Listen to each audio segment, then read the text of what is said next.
Sabi nila, shortcut to success, meron nga ba? Alam mo, hindi ako naniniwala dyan. Dadaan ka talaga sa butas ng karayom.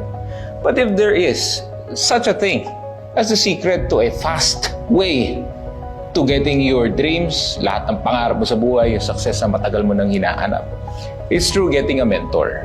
Ako, punong-puno ako ng mentor sa buhay. Kasi hindi naman ako mayabang. Alam ko na marami pa akong dapat matutunan.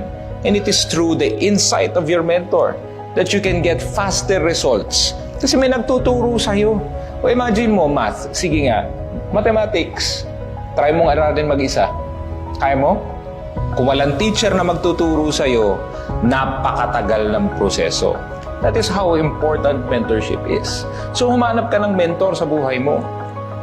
Sa pamilya, sa negosyo, sa karir mo, find somebody who can teach you. Ang dami namang willing magturo. Dahil kung aaralin mo yan mag-isa,